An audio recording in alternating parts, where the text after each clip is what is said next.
Merhaba gençler ve kendini genç hisseden oyun meraklıları. Yeni bir oyunla karşınızdayım. Oyun Space Engineer. Bu oyun çok az bir kitle tarafından bilinen bir oyun.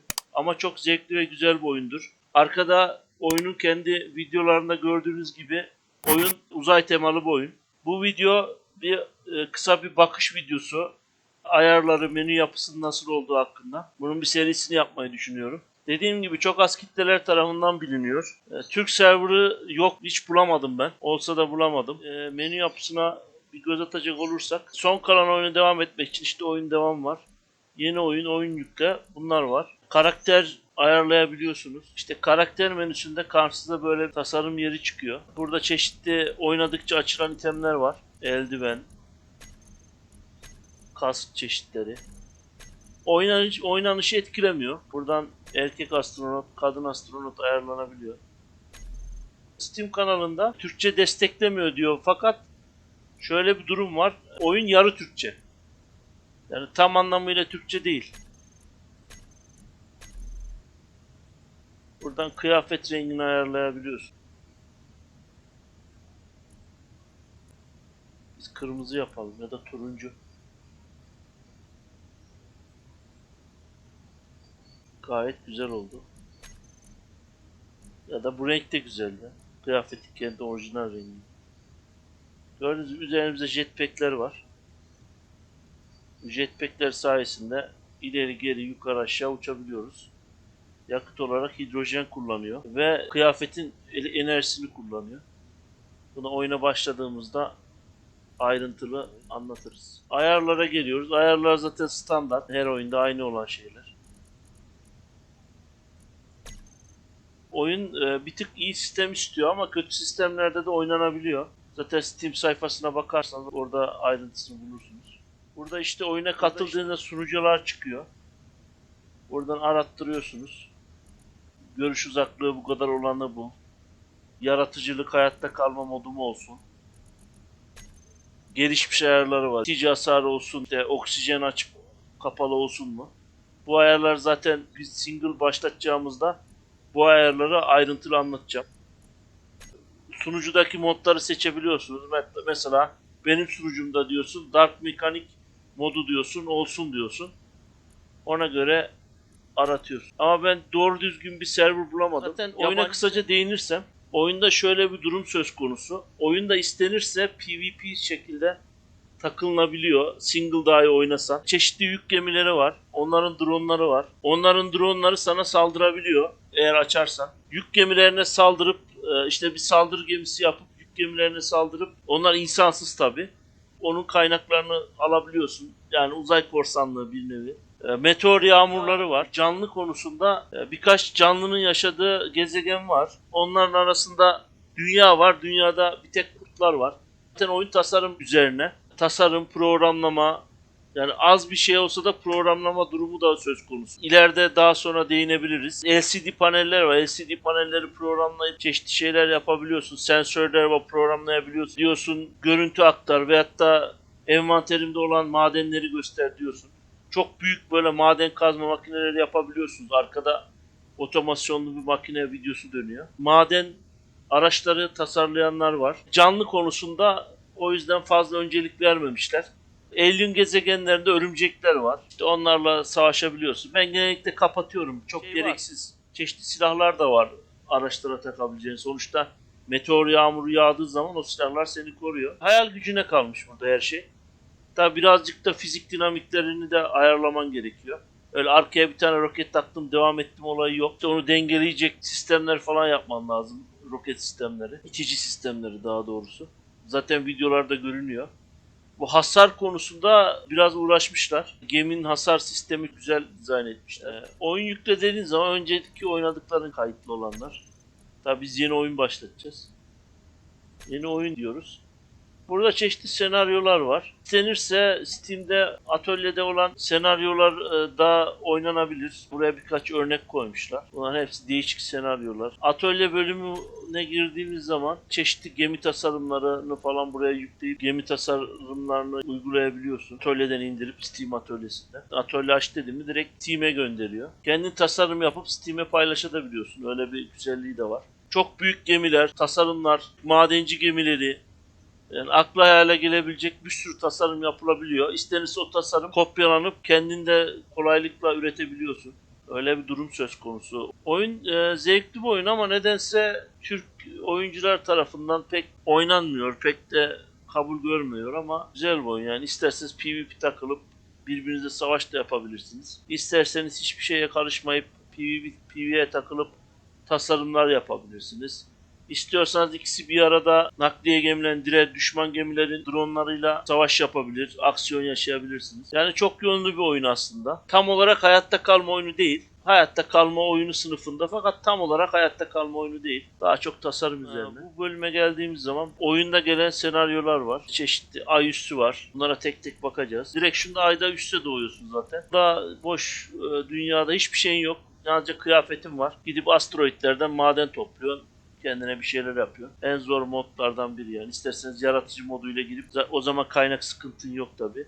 Ama bu modun hayatta kalma bölümüne girerseniz baya zor. Ben daha önce oynadığım için biliyorum. Ve değişik şeyler var. Gezegenler yazanlarda üsler var. O üslerde doğuyorsun. Zaten burada resimde gözüküyor. Hasar görmüş gemide doğma var. Böyle çeşitli senaryolar var. Üst olan yerlerde eğer açılırsa düşman üsleri var yakın yerde. İşte dronlarla saldırı düzenleyebiliyorlar. İstiyorsan sen onlara düzenleyebilirsin. Tabi bunlar istenirse kapadı da bilinir yani. İster açıl ister kapan. O kullanıcının keyfine kalmış. Bunlar zaten tek tek görevler. En altta yıldız sistemi var. Yıldız sistemi ayrı bir içeriği olan bir şey. Burada işte çeşitli senaryolar var. Evet şimdi onlara bakalım. Buradan hayatta kalma diyoruz. Burada modları ekliyoruz. İstediğimiz mod varsa birkaç seçilmiş daha önce indirdiğim modlar var. Çeşitli uzaktan tamir modları var burada. Çeşitli araçlar yapma modları falan var. Bunlar bayağı iş görüyor. Bu mod eklemeyeceğiz şu anda. Modsuz oynayacağız. Burada özel dendiği zaman özel sunucu açmak için maksimum diyorsun 4 kişilik olsun. Burada arkadaşlar var. Burada arkadaşlarla oynamak için küçük bir şey yapıyorsun. Tabi büyük ihtimal kim server açtıysa onun bilgisayar üzerinden oynanıyor. Genel var. Genel herkesin girebileceği bir şey. Buradan çevrim dışı diyelim. Şu anda oynayacağımız birisi yok. Gelen olursa burayı sonradan da değiştirilebiliyor. Yani oyunu yükledikten sonra ben çevrim içi yapmak istiyorum dendiğinde çevrim içine çevrilebiliyor. Oradan yıldız sistemine tıklıyoruz. Advanced bölümüne giriyoruz. Burada çeşitli ayarlar yapılıyor. Oyundaki oynayacağız ayarlar. Karakter envanter boyutları. Bu envanterinizin ne kadar çok kapasitesi olacağını ayarlanıyor. Gerçekçi dendiği zaman çok az alıyor. 10x'e kadar devam ediyor. Biz bunu 5x yapacağız orta halli. Blok inventörü diyor. Blok inventörü de çeşitli bloklar var, kasalar. Onların kapasitesi. Onu da 5 yapalım. 5 yapalım. Hatta 10 yapalım onları. Depolama sıkıntımız olmasın. Bunun ben de bilmiyorum. Gerçi yazıyor ama select diye. İşte yarı İngilizce. Yani Türkçeyi desteklemiyor diyor ama destekliyor fakat yarı İngilizce. İlk başta İngilizce geliyor zaten. Daha sonra ayarlardan Türkçe yapmanız gerekiyor. Bunu da 10x yapalım hadi. Rafineri hızı, bu rafinerinin topladığın ham madenleri eritmek için. Yani ingota dönüştürmek için, külçeye dönüştürmek için kullanılan rafineriler var. Bunu da 3x yapalım. Biraz orta halli olsun. Fazla zor olmasın. Fazla kolay da olmasın. Zaten 3x bir 10x var. Bir de gerçekçi var. Kaynaklama hızı. Bu da ürünleri üretirken ilkin bir şey yapıyorsunuz. İskelet. Daha sonra o iskeleti elinizdeki kaynak makinesiyle kaynaklamanız gerekiyor. Envanterinizdeki materyallerle kaynak yapıyorsunuz.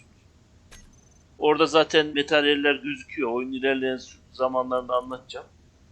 Orada işte bu da kaynaklama hızı da fazla hızlı da olmasın. Zaten 0.0,5 var. Gerçekçi var. 2x var. Biz 2x yapıyoruz. Kesme hızı o yaptığım materyalleri tekrardan elindeki kesme aparatıyla oyun başlarken veriyor zaten. O kesme aparatıyla kesiyorsun. Onu keserken işte o cihazın hızını ayarlıyor bu. Bunda da aynı. Bu da 0.2'de kalsın. Burada çeşitli modlar var. Güvenli, normal, felaket, Armageddon. Armageddon dediği, sen yapıyı yapıyorsun, işte düzenliyorsun. Çok büyük bir meteor yağmuru başlıyor ve yapını tabi harabeye çeviriyor. Tabii iyi savunma yaparsın ayrı. Felakette bir tık düşürüyor. Normal ara sıra oluyor meteor yağmuru. Zaten burada güvenli olduğu zaman da hiç meteor yağmuru yağmıyor. Kimse sana saldırmıyor. Normal yapalım biz. Ara sıra aksiyon yaşarız. Asteroid miktarı, bu etrafınızda bulunacak asteroid miktarını belirliyor. Asteroid miktarı ne kadar yüksek yaparsanız etrafta renderlanacak görüntü fazla olduğundan dolayı PC'nizde FPS düşüşleri olabiliyor. Çok düşük yaparsanız da etrafta çok geniş alana dağılmış oluyor. Tek tek asteroid aramanız lazım. Biz bunu normalde kalsın, bunu oynamayalım. Ses modu, bu ses modu gerçekçi modu var, arcade modu var. Gerçekçi modu sesleri mesela masken kapalıyken istenirse oksijen olan bir ortam yapabiliyorsunuz. Kapalı bir ortam. Oraya girdiğiniz zaman oranın oksijenini dengeleyen sistemler kuruyorsunuz. Gerçekçi yaparsanız sesler daha gerçekçi geliyor. Kask kapalıyken kapalı alanda değişik ses, açık alanda değişik ses. Öbür türlü hep aynı geliyor ses. Biz bunu gerçekçi yapalım. Biraz gerçeğe yakın olsun. Sınır dünya boyutu. Dünyanın çapı etraftaki gezegenlerin genişliğiyle alakalı zannedersem. Biz bunu sınırsız yapalım. Daha çok gezme alanı olur. Görüş uzaklığı senin oyundayken görme mesafe. Bu da performansı etkileyen bir durum. Zaten buraya oyunun kendisi açıklama yazmış. Gördüğün mesafedeki görüntü mesafesini ayarlıyor. Çoğu oyunda var zaten. Biz bunu 15 az, biraz 20 yapalım. Birazcık uzağa gören. Daha yüksek yaparsak tabii performans düşüklüğü oluyor. Çünkü görüntü çoğalıyor. İşlenecek görüntü olduğu için. Gemide yeniden doğma, geri sayma. Bunu kapatacağız. Bu öldüğün zaman bir gemiye yapacağım materyal var. Onu yapmazsan orada doğamıyorsun. Medical kit gibi bir şey. Daha doğrusu bir cihaz. Onu anlatacağım işte. Onu kapatsak uygun olur. Geri saymasına gerek yok. Boşuna beklemeye gerek yok. Güneş rotasyonu işte güneşin durumunu gösteriyor. Güneşin durumuna göre ışık ayarlaması yapıyor. O da güzel, o da dursun. Gün dönümü 2 saatte bir, yani bir gün 2 saat olarak geçiyor. O da 2'de dursun, 2 normal. Daha düşük yaparsak da daha hızlı oluyor. Komple kapatırsan da, hiç komple açsan da gece çok uzun olabiliyor. Zaten uzayda gece yok, uzay boşluğunda. Gece gündüz de gezegenlerde. Maksimum obje sayısı, bu da etrafındaki objelerin sayısı. Bu da etkileyebilir performansı. Biz bunu şöyle bir tık arttıralım. Etraftaki maden sayıları falan etkiliyor. 200 yapsak uygun olur herhalde. Şöyle. Evet, 202'de dursun. Blok limiti, blok limit belirleyebiliyoruz. Maksimum gemi boyutu mesela 50.000 bloktan oluşsun diyorsun. Bunları arttıramıyoruz zaten en maksimumda. Ondan sonra her oyuncuya değişik blok sayısı ayarlayabiliyorsunuz. Mesela bu oyuncu bu kadar yapabilsin, o oyuncu o kadar yapsın. Bunlar genellikle online oynanacağı zaman çok faydalı olacak şeyler. Toplam PCU. Bu oynamayalım, standart kalsın. Pek bilmiyorum ne işe yaradığını, doğru söylemek gerekirse. Maximum Save 5 kere kayıt alsın diyorsun. Otomatik kayıt. Sonra otomatik can yükseltme. Zaten anlaşıldığı üzere, anlaşılıyor ne olduğu. Yazdığı üzere. Yeniden doğma, gemi silme.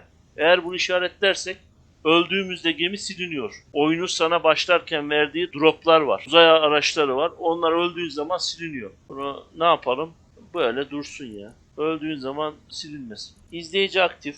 Bu işte herhalde başka oyuncular gelip izlemesi için. Oyuncu isimlerini göster. Online oynadığı zaman oyuncu isimlerini göster. Sahip resetleme. Bunu işaretlemeye gerek yok. İtici hasarları. Bu işte iticinin verdiği hasarlar. İtici roketlerin önüne başka bir materyal koyduğun zaman ona hasar verme durumu. Bu açık dursun, biraz gerçekçi oluyor. Kargo gemileri. Bu etrafta uçan bahsettiğim kargo gemilerini açıp kapıyor. Zaten diyor NPC kargoları diye, kargo gemileri diye. Random çıkıyor bunlar. Bunlardan uzak durmakta fayda var. Çünkü üzerlerinde onların savunma sistemleri var. Direkt ateş edebiliyorlar. Etrafında dronlar olabiliyor. Onları ateş ediyor. Ayrı bir aksiyon yaşamak için bunu ben açık tutuyorum. Bunların kaynaklarını da alabiliyorsunuz. Tabii yaklaşıp gemiyi ele geçirebilirseniz. Genellikle iki kişi oynanda daha zevkli oluyor. İşte biri gemiyi atı sisteminden oyalayıp öbürü yaklaşıyor falan. Ama kendiniz gemi tasarlayıp ona da şey yapabilirsiniz. Yıkılabilir bloklar, bu blokların parçalanıp parçalanmayacağıyla alakalı. Bu yıkılsın. Oyun içi script'i aşmaya gerek yok. Alet sallanma aktif olsun. Biraz gerçekçi oluyor. Uyumlu simülasyon kalitesi, o da açık olması iyi. Daha gerçekçi olması açısından. Enable Voxel Hand diyor. Bunu ben açık kullanıyorum. Random onda random doğma olması lazım. Bunu da açık koyuyorum. Biraz gerçekçi olsun diye.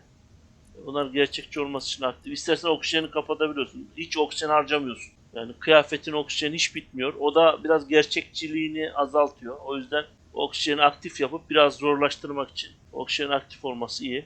Hava sızdırmaz da aktif. Sızdırmaz bir bölme yapıyorsun. Oraya işte hava verip orada kaskını çıkarıp normal hava olan bir ortam yapmış oluyorsun. Bunun açık olması birazcık gerçekçilik açısından iyi. İstasyona dönüştürme aktif. İşte istasyonları yıkıp değiştirebiliyorsun. O da aktif olsun. O istasyon olan oyunlarda zannedersin. Desteklenmeyen istasyonlar, bunu işaretleyelim. Desteklensin. Yok, desteklenmeyen istasyonlar herhalde zannedersem işaretlediğin zaman bazı istasyonlar desteklenmiyor. Şimdi takas istasyonları çıktı. İlk oyun çıktığı zaman onlar yoktu. Şu son güncellemelerde geldi. Oraya gidip de madenini takas edip orada hazır gemiler alabiliyorsun. İşte hazır metaller falan takas edebiliyorsun. Oyunun kendinde var. O jetpack açık, o kapalısı ayarlı işte başlarında. Araçlarda doğma. Araçlarla doğma. Üzerinde işte yeniden doğduğun zaman sana verdiği 3 tane alet var. 4 tane. Silah veriyor. Kaynak şeyi veriyor. Arkada gösteriyor zaten kaynak makinesini. Parçalama makinesi veriyor. Bir de el grinder'ı veriyor. Yani maden kazan aparat veriyor. Pek randımanlı bir aparat olmasa da ufak tefek madenleri kazmada iş görüyor. Bunlardan veriyor. Bunlar her doğmada yeniden veriyor. Onu kapatıp açabiliyorsun burada. Dronları aktif yaptığın zaman o bahsettiğim saldırı dronları sana gelip ara sıra saldırıyorlar. Onlara göre savunma sistemi yapman gerekiyor. Değilse bayağı bir zorlular yani. Bir de meteor yağmuru geliyor üstüne. Kurtları kapatıyorum. Zaten dronlarla uğraşıyoruz. Bir de kurtlar çıkmasın. Kurtlar şöyle. Kurtlar radyoaktif malzemeyle beslenen kurtlar. Öyle bildiğimiz kurt değil. Radyoaktif madde ve sana saldırıyorlar. Gereksiz, o kadar bir şey değil. Örümcekler de aynı şekilde. Onlar da dünya dışı gezegenlerde oluyor. Uzak blokları kaldırma, bunları dokunmuyor zaten. Arkadaşlar arasında demeç açıp kapama. Tabi bizim için önemli değil. Biz online oynamıyoruz şu anda. Bilinmeyen sinyaller aktif dediği, ara ara bilinmeyen sinyaller diye bulunduğun yakın yerde bir şeyler oluşuyor. İşte dünyadaysan ve asteroidlerin üzerine düşüyor. Dünyadaysan işte gezegendeysen gezegenin belli bir yerine düşüyor. O sana çeşit temler veriyor. Oyunda kullanılacak para veriyor, içinden çıkıyor. Parçalayıp malzemelerini kullanabiliyorsun. Bunların açık olması ilk başlangıçta çok işe yarar bir şey. Yeniden doğma gemileri, onları aktif edelim. Tamam, işte bunlar auto respawn mı oluyorsun? Bu da aktif olsun. Ayarlar bu kadar. Bu ekonomiyi kapatıp açıyorsun. Ekonomi dediği zannedersem bu bahsettiğim çeşitli yerlerde gezegenlerin üzerlerinde ve de onların yörüngelerinde yapılar var. Uzay üssü. Orası takas bölgesi. Oraya gemini bağlıyorsun. Oradan malzeme takas etme durumu oluyor. Oyunun kendi senaryosu. Tabii online oyunda büyük ihtimal insanlar arasında alışveriş oluyordur. İşte oraya bazen nakliye gemileri geliyor. Oyundaki bu NPC'lerin nakliye kargo gemileri geliyor. İşte malzeme boşaltıyorlar. Onun belli bir alanı var. O alanın içinde hasar veremiyorsun kesinlikle. O alandan çıkmasını beklemen lazım. Büyük ihtimal PvP serverlarda da o şekildir. Yani takas bölgesinde hasar kapalı, kısa ve öz olarak. Bu kadar. Ondan sonra bu ayarları yaptıktan sonra bunlar sürekli kalıyor. İsterseniz oyun içinde değiştirebiliyorsunuz. Biraz geliştikten sonra ben diyorsun kurtları aşmak istiyorum. İşte örümcekleri asmak istiyorum diyorsun. Bunları sonradan ayarlayabiliyorsun. Buna tamam diyoruz. Burada senaryolar var çeşitli. Biz yıldız sistemini anlatacaktık. Hayatta kalma diyoruz. Yaratıcı modunda malzeme sıkıntısı yok. Tasarım için sırf. Hayatta kalma diyoruz biz. Bütün ayarları yaptık. Başlat diyoruz yıldız sisteminde. Ve şu anda başlıyor.